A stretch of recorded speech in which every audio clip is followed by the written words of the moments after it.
Okay.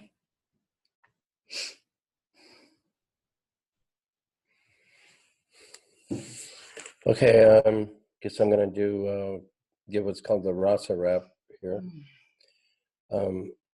So in essence, what distinguishes us from other teachers, although actually we prefer to think of ourselves as activists, spiritual activists, is the gift of rasa, which is a spiritual transmission for awakening that showed up on the planet in 2011.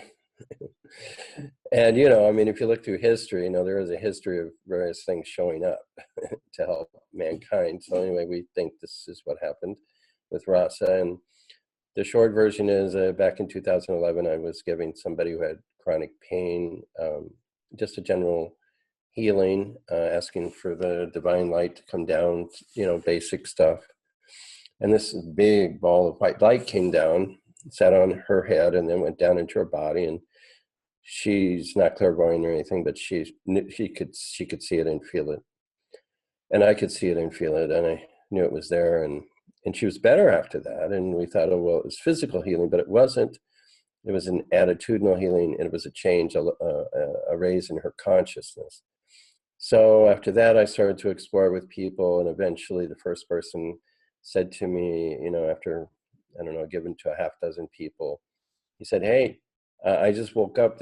I have this spiritual awakening I've been looking for all my life. And I said, really? Wow. Because I was skeptical in the beginning too. So fast forward to now, where we've trained 20 people to give rasa besides ourselves. There's over 400 people that self-report that they're spiritually awakened, if not at what we call LOC 1000 or self-realization. And that's the essence of it. So we give the transmission via the group rasa, like we're going to do today, or we do it one-on-one, you know, through our website, rasatransmissioninternational.com. So I'm Ramaji, this is Ananda Devi. This is what we do. We don't call ourselves teachers because, exactly because teachers teach. We don't teach, we finish people. That's what we do. So be the difference between, if you have something wrong with your car, you don't go to somebody who teaches auto mechanics, you go to somebody who fixes cars. So that's what we do. We're the fixers. You know, we finish people. So there you go. That's the essence of it. Anything you want to add to that, Ananda? Not really. Okay, so that's it. That's the obligatory rasa wrap. And most people do experience it in some way when we give it. Sometimes, you know, I'm definitely giving the group rasa, definitely people, we've had people awaken. I mean, it's the real deal. We do find experientially, because we're learning as we go. I mean, this is a discovery. This is brand new. We do find that it's kind of like the group is an introduction. So it validates the power of the rasa, but, you know, often going to somebody one-on-one to get rasa is the way to finish. You know, I think that's because it's specifically targeted to that person. And rasa is a little bit like, you could call it spiritual laser brain surgery. So it's literally focused and targeted on that person. So we're not about talking. We will talk today. We will answer questions. But talking is very limited. It involves concepts and all that. Whereas the rasa is silent, and the light is at 1000 when it comes down into your brain, and it does the job. You know, we can't do it. It's not our power. It's not our energy. But we can be conduits or bridges or vehicles forward, or channels, and that's what we are. Okay. So you wanted to, you have something? Yeah. Last night I was talking to Ramaji briefly, and it wasn't brief. It wasn't a brief conversation. I think we talked about an hour and a half or 2 hours or something. Well, it felt brief. Well, I was talking about a way to try and describe what the rasa feels like from hearing about it from a couple of students and really observing over the last 2 years what takes place with the students and then really just from their feedback, really listening to this. And it dawned on me that what I was hearing, and again, you know, everything I'm saying and everything Ramaji and I say is not about adding to your concepts or your belief systems or your thoughts and ideas. This is really just to be forgotten after the talk and just get the rasa and move on. Because I don't want to add, this is the problem whenever there's a teaching, because one tends to go into the mind and try to figure it out. So please just listen and take in whatever you do and then forget and be. So I want to talk a little bit about what I find to be the general sensation that the rasa tends to add to a person's awakens. And in order to do so, I have to use the word presence, because until a person gets in touch with presence, it's very difficult to awaken. And again, presence has been described, like, for example, in Buddhism, isness, the absolute, this, that, the feeling that I am, I exist. And so seekers usually begin by meditating. They start to meditating and be quiet, still. And eventually what happens is you get in touch with this sensation, it's subtle. It's a sense I am. Something is there that comes before anything else. Now, at first it can almost feel boring. But then the more you focus on it and give your attention to this essence, the more the essence seems to kind of become bigger and more epic and profound, and starts to feel like home. And that feeling that is your essence, you start to recognize is always there and always you. And then the realization that it's everything all the time dawns on you, and one thing leads to another. Now, when you give the rasa, we get the feedback that the sense of stillness or that vibratory feeling of not being able to move, your silence is somehow magnified. And I think that's the gift that this rasa really gives. You know, if I am to ask myself, what is the rasa doing? It's making your presence more available for you to notice. It's always there. The subtlety of your being cannot be anywhere else but here. It's always there. But getting in touch with it is the problem for a lot of people. So what the rasa is really doing, I think, and I've been observing this, is allowing you to really drop into that stillness and become in touch with that which is always there.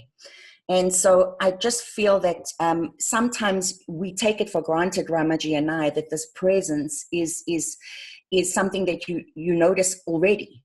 Else, you know, maybe, but I just felt that maybe it is a good understanding that so when you're getting the rasa and we're giving the rasa, just to notice what is becoming more available to you at that moment, and then in the weeks to come, because I think that will really help. It really does help if you notice it. So that's all I have to say about presence, and I know that Ramaji will expand and give you some, maybe, you know what, a good idea, maybe to give them some word pictures. Yeah. Yeah.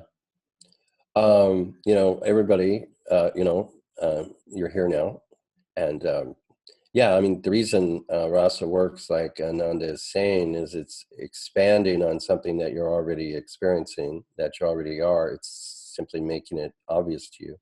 The beauty of the rasa is you don't have to do anything. It's about receiving. But so let's talk about what's happening right now. This thing of I am, or presence.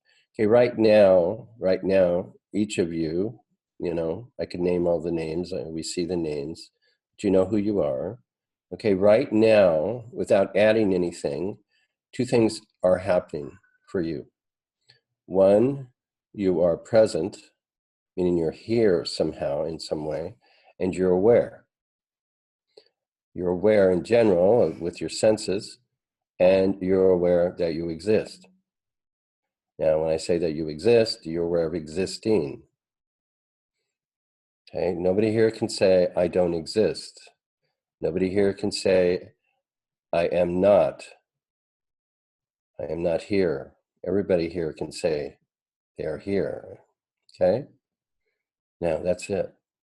Okay? So Ananda is saying, oh, it could be boring. Right. We're all chasing the shiny objects. Okay? But what about right here, right now? And here's the trick. Here's the secret. It's not with the mind. It's not with the mind. Okay, that's why Ananda keeps saying, don't listen to the concepts. Don't hold on to the concepts. Don't hold on to the words. Let them go. Because it's not with the mind. You'll never get it with the mind. Right now, take a moment. Feel the existing. Feel how there is existing. You could say, I am, but not I am this, not I am that.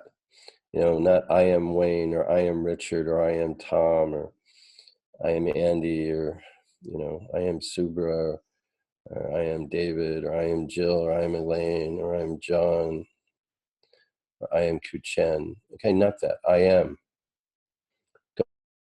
Go into them. And that pure I am is as simple as the fact of what's happening right now for you, your experience, your simple experience of aware and present. Not aware and present as this or that, or so-and-so, but aware and present, that pure, aware, pure present. Okay? So relax back into that, rest in that. You're already there, you see. You're already there. But you have to relax into it. You have to accept it, embrace it. Not look for it, but be it. Nisargadatta Maharaj would talk about resting in I am, the thought I am, the pure I am. That's what we're talking about too. It's the basis for everything else. You could lose your heart, lose all kinds of things, lose your job. You can recover, you can keep going, but lose I am, you're done. You're worse than dead. You can't lose it. Yeah, but you can't really lose it.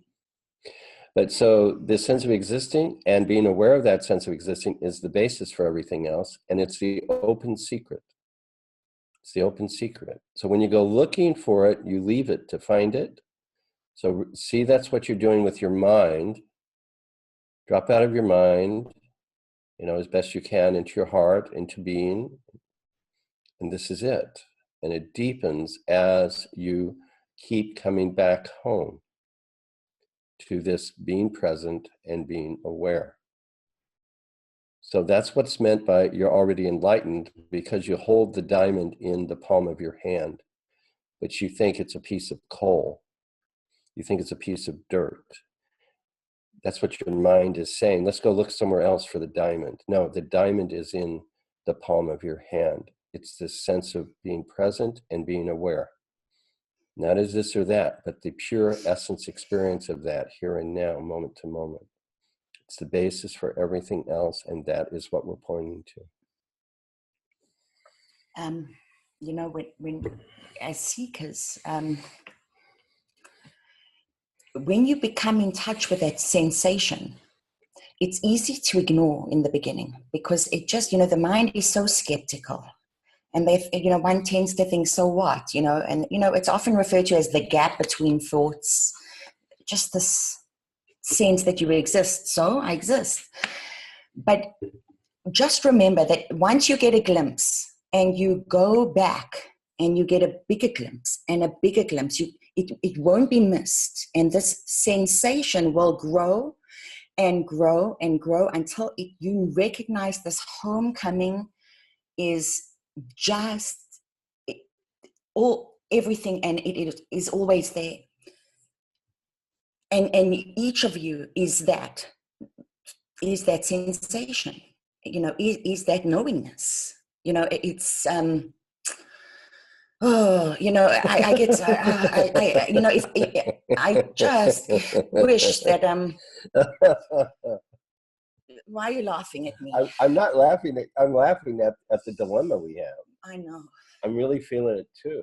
That's tremendous dilemma of talking about the obvious, yet it's not obvious, and it's the frustration that everybody who's trying to teach this or convey this has had, I'm sure, from the beginning. But it's not a judgment of anybody, and it's not a criticism, not at all.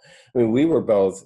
I was a seeker from the age of 16 up until the age of 42, and then even after that, I was still a seeker in terms of, you know, what I describe in my book 1000 of, you know, going to these levels of consciousness. So I was a seeker for a really long time, as long as anybody here. So it isn't anybody, but we're just saying we're laughing because of the impossibility of words. When it's like talking about air and we're all breathing air. We're trying to describe air. You know, good luck describing air. You know, it's like that. Or good luck describing sunlight. Yet we depend on it totally. But how do you describe it? How would you describe it to somebody who isn't seeing the sunlight or it doesn't know they're breathing the air? And you know, the fabric, the essence is love, you know. So as soon as you drop out of your head into that space, it starts to represent itself and show itself and be itself within you. And you start to care so deeply and love so much. And I think that's the point, really, of awakening, to begin with, to really love each other and treat each other well and have this understanding and share and care and all that. So, you know, it's the fabric of existence. It's why we are here, really. So I guess all we can do is do our best, regardless. Well, it's here right now. I mean, that's the thing. It never goes away. It's here right now. So you can go away in your mind. You know, you can go take the trip in your mind, go to the, you know, Disneyland in your mind, but you didn't actually go anywhere because the mind is essentially making stuff up. That's all it's doing. The mind interprets. Maybe it'd be good to just talk about the mind briefly. What the mind does, as I see it, is it's an interpretation machine. I was talking to somebody about this, I think yesterday. You know, the mind will interpret what's going on, come up with its own version of reality, of what it's perceiving through the senses, how it judges that and interprets that, then takes that to be real. And if you don't realize that the mind is basically full of it, and then taking its interpretation, its theory about what's going on and acting, believing as if it's real. But no, if you accept that, then it's going to take you on a wild goose chase. You actually have to question the mind to begin with. You actually cannot trust any thought the mind has. Nothing that the mind says, none of the thoughts are actually totally true. There can be some truth about them, but it's not ever totally true. So you cannot trust what the mind tells you, which means what we're talking about is not from the mind. It's not big thinking. So like Ananda said, you know, there's the gap between thoughts. So, you know, meditation can help you see what's already here. You know, you can have a thought and you're here. in the sense of presence, existing, being, and then you can not have a thought gone, you're still here in that sense of existing, maybe you're not here in terms of your driver's license identity, but you are, which is a thought-based identity, but you are here as your real identity, which is a continuous basis of existing ever since, say, you were around 2 years old. 2 to 3 years old is when your social identity comes in, and then you have a sense of that is then a continuous stream on which you base your life. Whatever you do, you get married, you get divorced, and you get a job, you leave that job, go to something else, move from one place to another, but something is constant. That constant is what we're talking about. It doesn't have a name, it doesn't have a label, it isn't called this or that. It is pure here-ness, now-ness, presence, awareness. In other words, you're present and you're aware. It's not something to go grab. It's not a concept. You can't go find it because it's already here. It's like if I was looking for my glasses. Where are my glasses? I've lost my glasses. And you say, hey, Ramaji, what's going on with you, man? Are you high? I mean, your glasses on top of your forehead. Okay, I mean, it's here right now, and that it's the basis for which everything is happening. Your ability to listen, your ability to see. Thought comes in afterwards and says, oh, I saw this. Oh, that's a duck. I thought it was a crow, I mean, the mind comes in after. Presence awareness is here first and always. It's what makes everything else possible. So we believe if you just reflect on this, not so much meditate and get to an altered state, not trying to change your state at all, but you just notice if you're happy, if you're sad, if you're mad, you're glad, you're high, you're low, you're depressed, you're delirious. The presence awareness is here. A constant reality, a constant flow of being. That's what we're pointing to. Stabilize in that, rest in that, be in that. You could call that the heart, you can call it being, that, and it's yours. We're not going to give it to you. No teacher can give it to you. Rasa doesn't even give it to you. Nothing can give it. It's yours already. But, you have to know you have it. You have to experience it. You could be a billionaire, but you have to have the account number to access it and the password. But you could still be a billionaire, just not be able to get to your money. So first you have to know you have the money, and then you got to get the password, and that's what we're talking about. But what really happened for me one day, long ago, is I was reflecting and going back into my childhood. I remembered being young, and then I remembered being this age and that age. And I was just, how you just kind of go down memory lane. And I had this sudden feeling of the knowing that something was watching the show, and that I had somehow shifted from being a baby to this toddler, to the teenager, to the one in the 20s and the 30s. But I became so aware of that underlying me, I am, that hadn't changed. And yet everything else had. And for me, that was such an epic moment within my life, that recognition. So maybe that may be able to help you as a method to get in touch with that. It's that a great feeling. contemplation. It's a contemplation. Yeah. It's you don't have to read a book. It's not about the books. It's not about the words from the teacher. Here you are now, that stream of I am presence. Okay? Get in touch with that, and that will take you all the way. It's here now, it's the open secret. It really is. You can lose everything, never that, which is, of course, the beauty of the teaching. You want to talk about? No, let's move on. This is going to be, this is super exciting. Now I am excited because, and happy, because I've struggled to get Ramaji to actually move into this next talk.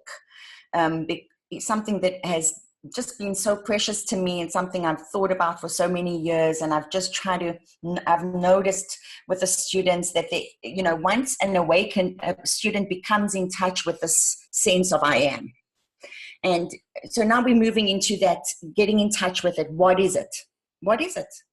And a lot of the times people, we teach this. We say, well, you're not the doer. The universe is doing everything. And then sometimes the student becomes a little passive and upset. Well, even in a rage, I can't even believe my own thoughts anymore. I don't have to do anything because the universe is doing everything. And they get frustrated with the teaching. And their lives post-awakening may even not be working that well. Because, and then, so taking that a step further, the nature of the I am. And I always say this to students. I say this to them I've said it to Ramaji. I said, well, to say you're not the doer is correct, but then what is doing it? And the nature of the I am is intelligence itself. It's running the show. It's intelligence. It's genius. It's everything. It's movement. It's Shakti. It's Shiva. It's everything. So when you become in touch with that I amness, that essence, more and more so, and start to have what I call certainty in the force that you are, you become a limitless being. Limitless. And that's when this teaching actually exceeds one's expectations. It's not to make you passive and relaxed, unless, of course, you want to be passive and relaxed and to do nothing and to rest in awareness. Sure, you can do that. But at the same time, you can also be so involved in life, in the things you want to do, in activities, in manifestation, in things you would not believe possible. When you know who you are. Not the little me I, again, it's not the little I, it's not the little self, that ego self, it's the big I, it's the force, it's the knowingness of your beingness, which of course we were pointing to before.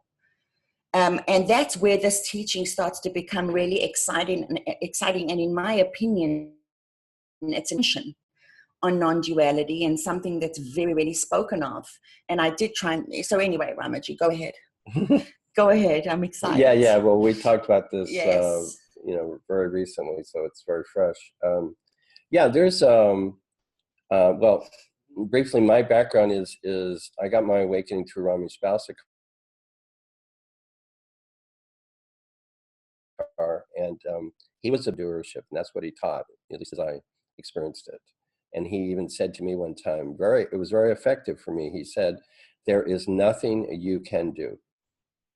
When he gave me his transmission, that changed my life and all that, he said, there is nothing you can do.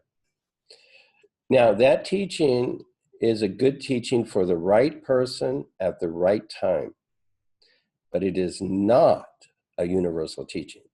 It is not a generic teaching. It is not for everybody. So what we've seen, and as Ananda was alluding to, I was following in my teacher's footsteps, so I was hardcore non-doership. And she began pointing out to me, hey, students are having a problem with this non-doership concept. It's gone from an insight into a dogma. It's gone from something to investigate to something that's become a rule. Oh, you are not the doer. Stop being the doer. Well, the problem is, yeah, right. Like Ananda says, if you're in presence, it will become clear to you how doing happens. But even then, doing happens. In that sense, you are the doing. Doing is part of you. But we want to clear up the misconceptions about non-doership. And there's 2 or 3. So I just want to go right to it. And some of you will probably recognize what we're trying to clear up here. Okay, one thing is, people think non-doership means now you're going to be passive. Now there's nothing you can do. And yet, of course, we're not living in a monastery. We're not living in a cave. We have to go to a job. We have families, et cetera, et cetera. So that is very difficult to understand. What do I do with that? Well, the answer is that's not the teaching. The teaching is not that, actually paradoxically, that the teaching is not that you're not the doer. That's the teaching is that, thank God. yeah, and Ananda's educated me about this. I mean, because she has a slightly different orientation than I do, and we've kind of unified that together and learned from each other. It doesn't mean you're not the doer. It means doing happens. It means doing is spontaneous. Don't worry about it. It's like when you're driving your car, you don't worry about how the engine works. You don't worry about how the gas works or the electricity works. You're not thinking about any of it. You're just driving the car. And if I was to say to you, what's your deal? Why aren't you involved in how the pistons work? Why aren't you involved in this, that, and you say, why should I be involved in it? The car drives itself. The car runs itself. All I'm doing is just doing a little driving. I'm making a little choice about going right or going left. That's it. It does everything else. That's what we're talking about. The universe is running your body vehicle. You don't have to worry about it. So it's really about just relax. And also another teaching is, okay, so this whole thing about how you shouldn't be doing complete crap. You're going to do anyway. Just go ahead and in the morning lay down and say, okay, today I'm not going to do a damn thing. Okay? Lay on your bed. You're not going to do a thing. You're going to have to get up to go to the bathroom. Sooner or later, you're going to get hungry. Sooner or later, somebody's going to call you. I mean, you can't not do anything. Notice how this happens. It just happens. That's the point. It's a big party. It's spontaneous. It's a celebration. That's really the point of this. So yeah, this whole thing, you're not the doer, scrap that. Okay? And see, what was another thing? Another thing, I had it and then I forgot it. Well, so you understand that there's, in a way, a fine way of describing this is that the little I, which is the mind, is taking a back seat. In other words, the little I that is the things it knows is kind of narcissistic. It doesn't mean it never exists, but it's now used as a tool. But it's not running the show. And then you become more and more in touch with this essence, this force, this knowingness that each one of us is no different. I'm no different to you. You're no different to me. We all have it within us. And of course, it acts very uniquely through each individual. So for example, Richard will have his own expression. So will Kun, so will Tom, and so will Kate. And when you start to identify with it as being you versus the little one that needs that one, and rather this one, that's the feeling of limitlessness, of love, a connectedness that it really is, and intelligence that it really is. So you're not really, the point I guess we're trying to make is you're not giving up anything. Yeah, when you give up doership. You're actually giving up what doesn't work at all, and it's just habit. It's the habit of identifying with your thoughts. That's what I wanted to say. I want to jump in and say, the problem isn't the doing. The problem is the identification with the doing. The problem is the thought, I am the doer, the belief I am the doer. It's an imposition on the doing. Nobody's saying nobody's saying stop doing.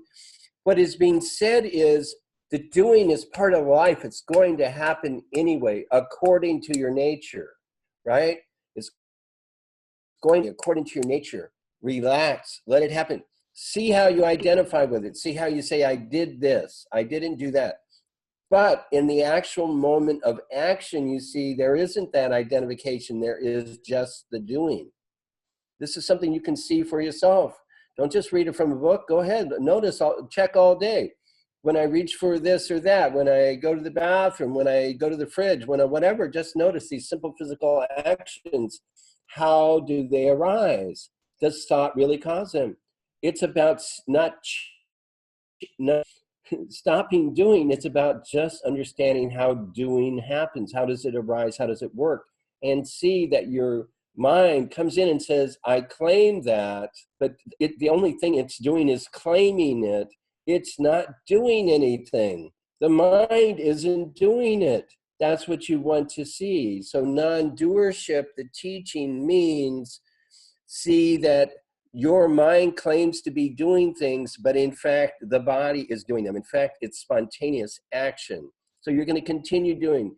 and according to your nature. And in terms of awakening, then, you know, as Ananda is saying, in terms of awakening, it opens up the possibility of living and doing in a way that is completely in harmony with the universe and the highest potential that you have, love, everything that's best and highest about you. Now you're not living with resistance, you're not living in confusion, and now life can explode with everything it has to give because you're out of the way. You're not claiming to be doing what the universe is doing. You're letting the universe do it. And the universe acknowledges that and then gives more because now you're receiving more. So yeah, there is a before and after with awakening, but also anybody who's a non-dual student, I mean, you know, this is a trap. We've seen this with many people now, that they're confused about being able to take action. No, actually, we personally would favor everybody here. Almost everybody here probably would benefit from taking lots of action and not thinking and not studying and not reading, but taking lots of action in any area of their life where there's difficulty. In fact, the way to really understand this teaching is sometimes just getting busy and noticing how busy you get when you're not thinking and reflecting and trying so hard. What's going on is you're actually operating quite beautifully.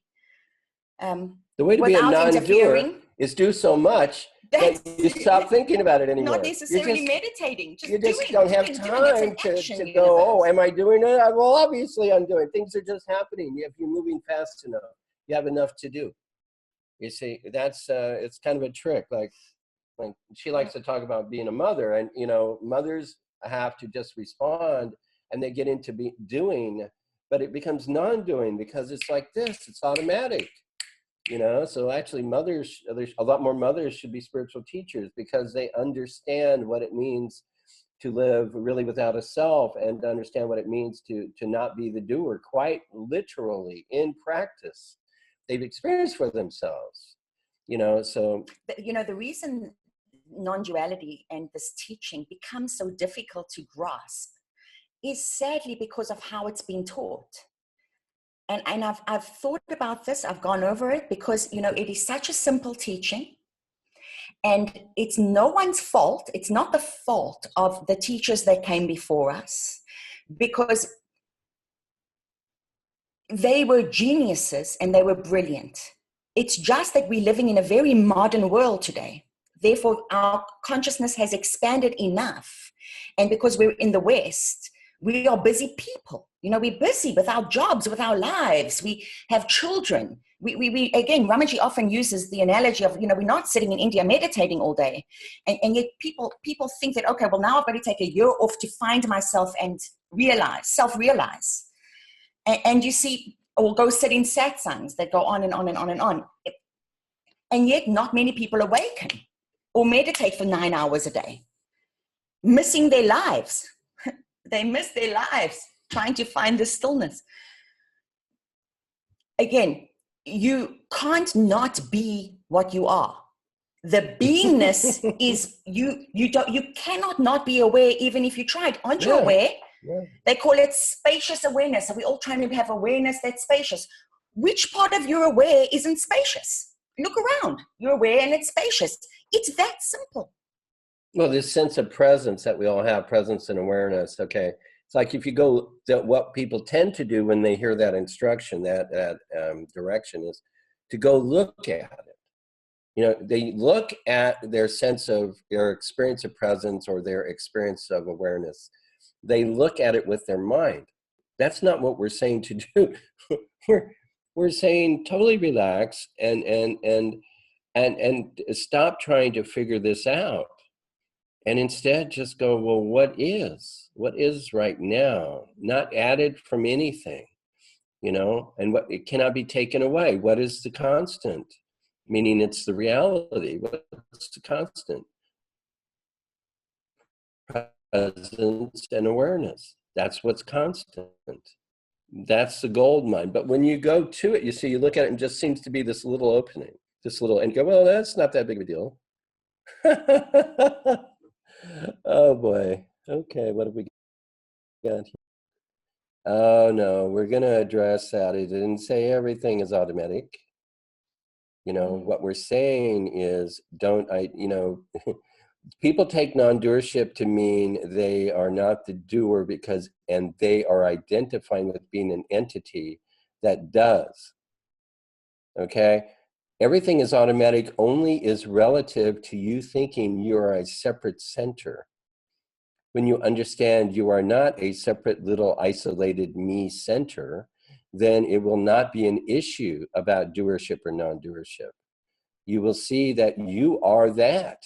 You are the universe. It is your action. That's the point. So you see, the reason the non-doership is a problem for people who are seekers is they are still identified with being this little me who is seeking and doing.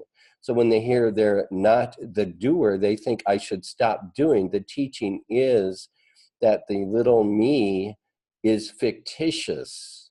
A fictional character does not have the power to do or cause anything real.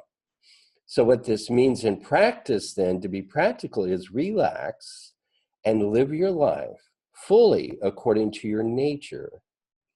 Have a good time, celebrate yourself, and yes, if you're interested in awakening, go for it. You know, the great teachers, Nisargadatta, Maharaj, others, Maharaj and Ramana Maharshi and so on, guess what? They all taught effort. They all said, go for it. They all said, have a big desire, the biggest of all, which is to awaken to your true self. None of them said be passive. None of them said everything's automatic, so forget it. Don't even try. There's nothing you can do. Nisargadatta, one of his most famous quotes is, why do you desire so little? Why don't you desire to be awakened? Why don't you desire everything? Because what you are is that everything, really. And you know what? If everything's automatic, just freaking relax. Where's the problem? You see, you can go both ways. And what if the universe is benign? What if the higher power has your best interest at heart? You know, we don't complain about automatic when a billionaire wants to throw a party.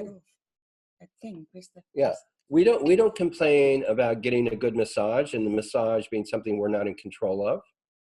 You see, the complaint is only when there's a need for control, which is based on fear, which is based on believing you are a separate little entity who is trying to control the universe. Of course, you're going to fail. That's the point. But it doesn't mean you shouldn't live your life fully and completely and go for it. We totally endorse going for it, because going for it according to your nature will reveal more than sitting on your butt all day. You know, go ahead and sit on your butt an hour or two if you want, but the rest of it should be full on living, 100%. Go for it, go for it, go for it every minute. Because guess what? That's what the universe is doing. And always doing a lot. It's always 100%. And we can sit here and have whatever experience we want, but in case you looked around you, you'll see this universe is going full steam all the time. And that's it's impossible to not be the doer. See, that's the thing. Your existence is a doing. Everything is happening. It's just, you know, so an automatic is, you know, it's just a label. In terms of philosophy, you know, there is, you know, determinism. But if you look at it, you study it, what it is saying is things are determined for an entity. Now, you know, if you understand non-duality, you know that the entity or the sense of separate self is the first thing that is removed. So if you want to talk about automatic for whom? See, it's not automatic for, there is nobody for whom it's automatic. It is just happening. Enjoy the ride. Surf the wave. That's what's happening. Surfing is happening. Okay? The wave is happening. Surfing is happening. That's it. Simple, easy. Okay? I hope we haven't given too many concepts. Well, I don't think so. I think we've been pretty good. Do you want to open it up for questions? Sure. Yeah, let's open it up for questions.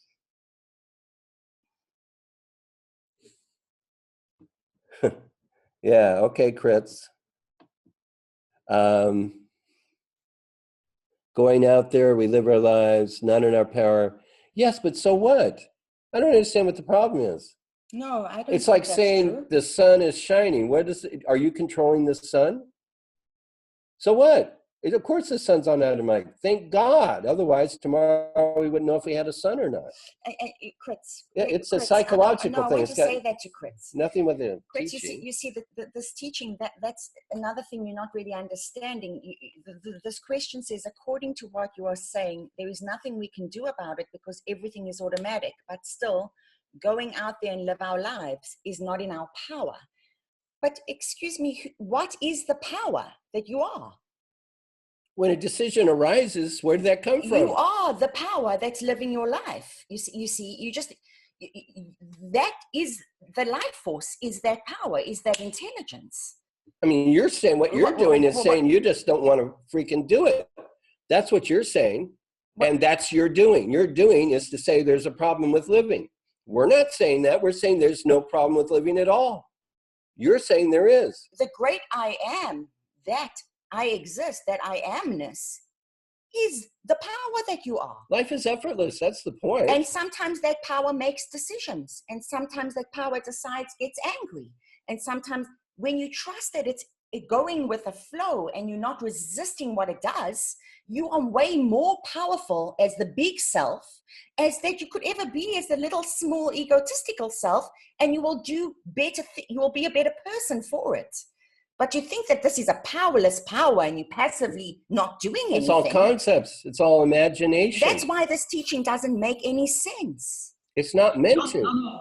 I didn't want to say this.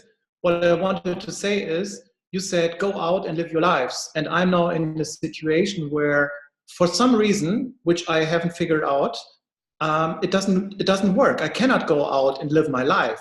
So when you say you're not the doer, we're not saying you're not the doer. I didn't say that. I didn't say that. I said I did not say you are not the doer. That's the whole damn point. Okay, hold on. No, it's okay. No, we're not telling you what to do. You're doing what you want to do. That's the point. If you don't want to go out there and do something, that's your choice happening in you. Okay? Scientifically, everything is arising in you. You go look for the source of that arising, you won't find it. You do not know what your next thought is going to be. You do not know what your next emotion is going to be. You do not know what your next action is going to be, and that is true for everybody. Okay, we're not talking about prescription to do or not do. We're not telling you to go out and live your life or not. We don't care. You can stay at home all day long. It doesn't matter. That is exactly the doing. You see? That's doing also. To do nothing is also doing. You see, so don't put it on the teaching. This is your decision. It is arising in you to do this. Whatever philosophy you want to apply to it is your business. It is arising in you to do it. So take responsibility for it. You're stuck, Kritz, because your mind, you are still breathing every day. The blood is still pumping, from your heart to your brain. All that is involuntary within you, correct? Yet this feeling that you have that you're incapable of going out and living your life for whatever reason, that's your mind, Kritz. You're not powerless at all. It takes a lot of power to be powerless. In fact, you're a handsome model who can go out and do whatever he chooses to do when you start believing in the power that you are and stop believing in this mind crap that you do believe in. Yeah, it's just an excuse. Yeah, but I don't believe in myself. And what happened that I don't believe in myself anymore? And what do I do? I haven't figured out in the last 10 years how to believe in myself again. So that's your process. But that's got nothing to do with a non-duality. That's got to do with your awakening. You're believing in a you that you're supposed to, whatever. There is no you like that. We said presence awareness. Does presence awareness have a problem with what you just said? No. Okay. Is presence awareness trying to believe in itself? Yes or no? Yeah. Sorry? Yes. No, it isn't. Presence awareness is. It's 100% okay with everything. So what you're missing here is that your presence awareness is positive neutral towards everything that arises, including your 10 years of not being able to believe in yourself. It's perfectly fine with that. If you could be in your presence awareness, you would stop judging yourself and you would recognize that everything is okay right now. And it's always been okay, and it will always be okay. because everything is okay with presence awareness. Do you understand that? I understand that, but I can't. This I can't for But some. then stop thinking, Kritz. Stop thinking. Doesn't You work. understand, and then you jumped out of it. What? I tried for 10 years not to think. I tried the last 10 years not to think. It doesn't work for me. It doesn't. Kritz, remember what if you were, are you present? Are you here? I try to. Yes. Are you here? Yes or no? Yeah, I'm here. Do you exist? Yes or no? Yes. Are you aware of that? Yes or no? Yes. Okay, stop. That's it.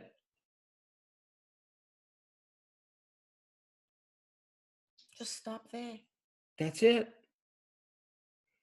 And in that place, are there any problems? Is there anything wrong? The answer is no, there isn't anything wrong. That's what we're talking about. That's why we say it's a diamond in your hand. People are looking for something else than what is. This is what is. It's already yours. The minute you think about it, you missed it. The minute you put a word to it, it's gone. Yeah, it's not like we're telling you to stop thinking. This, the next this, the next this, the next this. It's not stopping thinking or thinking. It's already here, whether you're thinking or not thinking. Here it is. That's the thing to understand. It's not about looking at all. It works for a while, and then again, thoughts come back. Well, thank you. Thank you for saying that, Kritz. It works for a while. Okay? Maybe a good exercise, Kritz, is if you just keep on going back there. So Take a moment, reflect on what just worked, or when it works for a while, exactly what you were doing, what happened, and do it some more. See, the mind is the doubter. The mind could be defined in one word, doubt. That's the mind.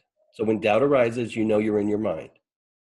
When you're in presence awareness, you will not doubt. You will be pure being. And in that is the freedom. That's the whole damn point. It's not just for you. It applies to everybody, the whole world, everybody here on this call. We're saying the mind is never going to give you what you want. The answer is found in pure presence awareness, pure being, this, here, and now. It's that simple. That is the answer. That is home. So when you say it works for a while, what you're saying is, I was actually home a little bit, and then I left again. Well, how did you leave? You got involved in the mind. Now, we're not saying it's just you. We're saying it's everybody. So sorry if it sounds like we're giving you a hard time. But you see, in fact, you do understand this. You just go into the mind and then doubt it, and then you don't believe that you actually did just experience it. We are telling you, you did just experience it. That is it. That is it. You are temporarily experiencing the truth of non-duality. But like most people, you can't stay there. But the more you spend time in it, the more you enjoy it, the more you realize that what you're seeking is that. And it's here right now. You know, maybe you're angry that it's so difficult and so hard. Well, it was not easy for either of us either. It feels like if I do it for just for 1 minute, it feels so exhausting. It's like working out for 3 hours in my head. Kritz. Well, Kritz, we're going to have to leave it with this, because as far as we're concerned, you just had a mini breakthrough, because at least you admitted that you're able to experience it for a while. That's a lot from Kritz. And that's a lot from you. So, you know, sorry, dude, you're busted, because now you've admitted that you do, in fact, experience it sometimes. Okay? So now it's up to you to keep going back to what you already know. The mind will fight it. So yeah, go to battle, Kritz. Yeah, you know what you're doing more than you want to admit. Okay, let's thank you, Kritz. So let's go on to another question. Anyone else have a question? Yeah, Andy. Go ahead, Andy. Hi. Well, this is actually a little bit, I just wanted to share something in relation to this that I experienced after my first Rasa a few days ago. I don't know, is a short sharing okay? No, go ahead. Yeah, it's open season. Yeah, all good. Yes. So the day after my Rasa, the start of the story, there was which is connected to this. And I'm really grateful for this topic, because it was in the kind of, in my mind, it was a question that was just there. It's like the non-doing seems like not so much a movement that's happening right now, seem to be pulled more into the doing. And I can relate to what Chris was saying, that frustration that was building for me about get into this place of being able to take action because some of that old identity seemed to have been stripped away. But so there was a sense that came over me, just a clarity of just an admission in my heart that I need help. And I could just say that. And there was a great releasing of a knot. And it wasn't a prayer, and it was not a prayer. It was kind of admitting it to everything and nothing, and just to myself, but it just kind of came to me. It wasn't from the usual clever strategies and desperation, kind of that concoction. But then, that was great. And then for some reason, I decided I had plans. Part of me was like, you should just sit with this and mind this, because you've been waiting for this for 10 years. But I went out and I had a dinner with a beautiful friend of mine, and kind of like we both have this mystical kind of Jesus connection that we talk about, which is unusual, especially in my life. But anyway, so I came home, lied down in bed, and and it was this, kind of visitation of some sort of communication that was me, but it wasn't me, and it was subtle, but it was profound. And I felt this Jesus kind of connection, and I was getting these images and words. And, I was getting words of family and birth. And, to preface that, around the non-doership issue, I was really deeply just sitting in the question, because there's been this question of this innermost desire, kind of melding work and action and what we're talking about. And it's just been going on, I can tell, on the surface. It's my subconscious has been having a debate about that, intense debate, for a couple of years. And I just, instead of doing that conversation, there was a miracle, kind of just a moment of just sitting in that question, and even opening up to the negative side. Maybe I can't right now. Maybe I can't meld these two. But I was just sitting in the contemplation of it. That went away. And then this visitation came. Maybe you can. And maybe the time is now, in this apparentness, that can happen. And things, then the communication of these words, which I didn't quite understand, of family and miracle. And I was thinking of Jesus, and my dad and I both have the name Joseph, and how something about that, and tending to the birth of this special miraculous possibility and other things. And it was a strange kind of experience, but also relatively sober, and it was slow. It wasn't like I'm talking at a speed now. This was because I'm probably a little nervous or whatever. Well, that is what we're talking about, is miraculous possibility. Yeah. So let me get to the punchline, because it's pretty crazy. Yes. So that was, so it was slow. And then I said, okay, I got up because I wanted to ground it in something practical, because that was part of the theme of what was happening. And I felt the call to do a session with Ananda, because I'm having this experience, and I want via you, and I wanted to, do the whole scope. So, but then the fear came, because my neurosis had really gelled around money. So I just, even though it's not that much money, it's coming very strong. You don't do it, decide later. But then I kind of saw in the slowness of, well, this is kind of that dance. And so I want to kind of ground this in something practical. So I signed up. And I remember the PayPal button going like this, and some inner child was like, is it going to go through? Is it going to go through? And it went through. And then I apologize. Let me preface. My sister is a heart as big as the world, lovely, amazing girl. And she's been through a lot of bipolar and psych wards and some really scary experiences.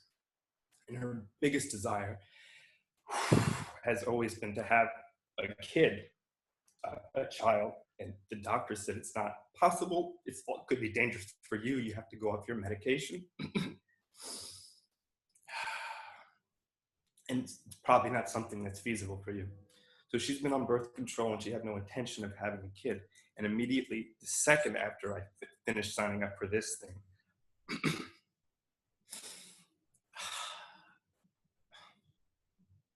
I open up to my text messages,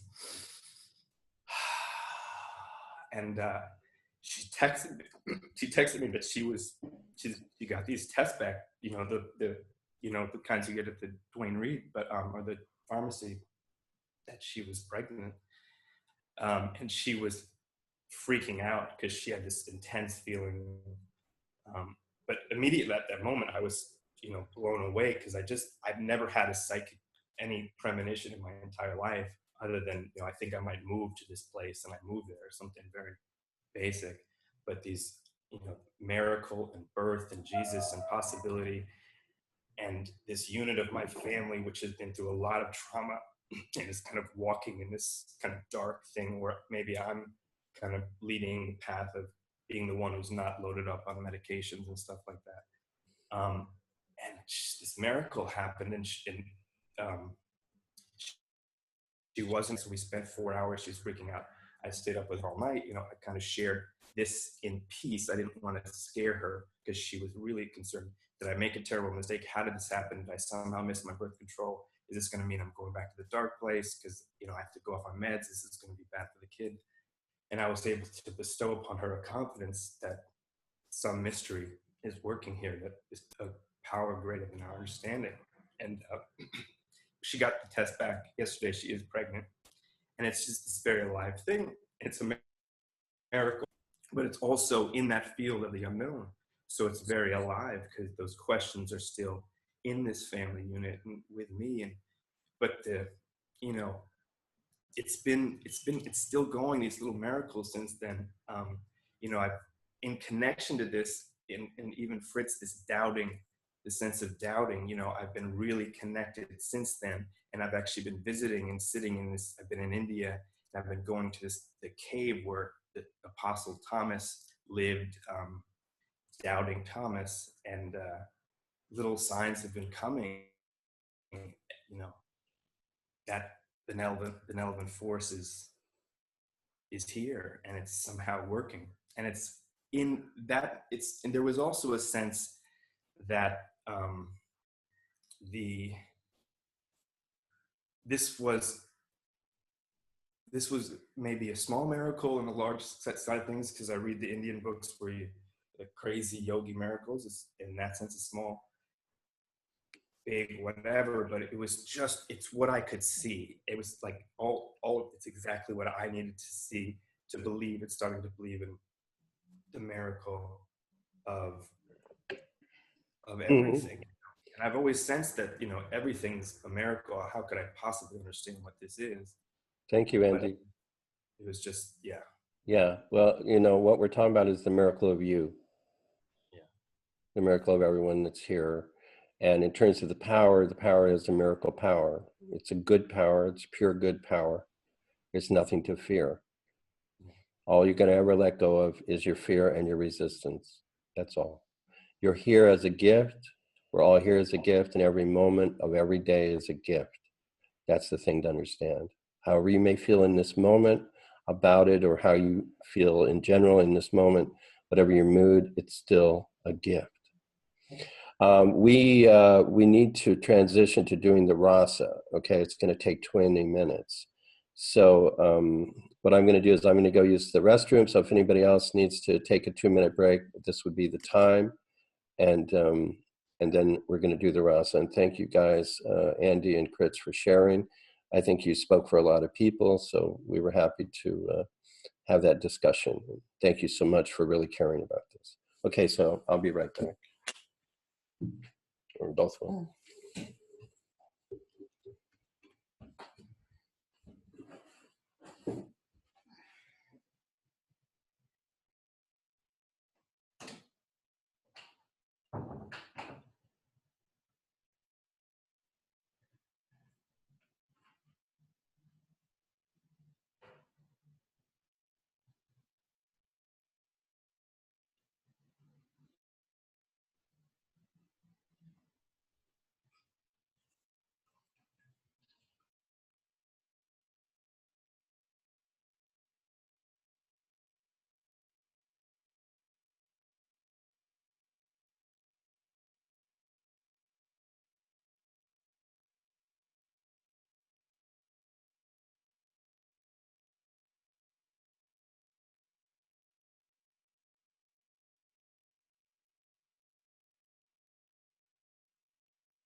Thanks, Okay. Kate. Thank you, Kate. Okay, everyone. So the rasa will be done for 20 minutes. We ask only that you receive, you close your eyes and relax and be and enjoy it. And that's it. That's all you have to do. Exciting. Yeah, all the talk was window dressing. Now we get to the real thing. 20 minutes in silence, eyes closed, like you're laying on the beach getting a suntan, getting a massage. Just relax and receive.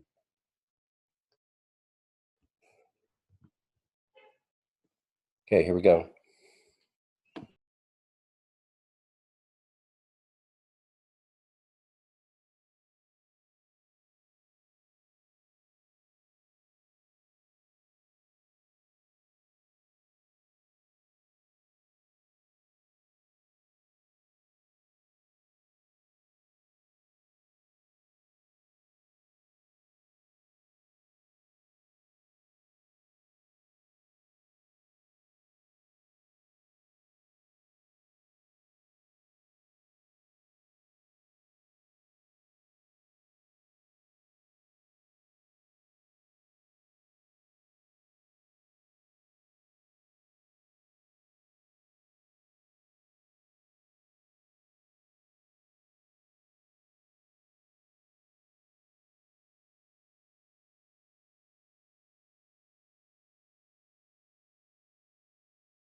That was your rasa, everyone.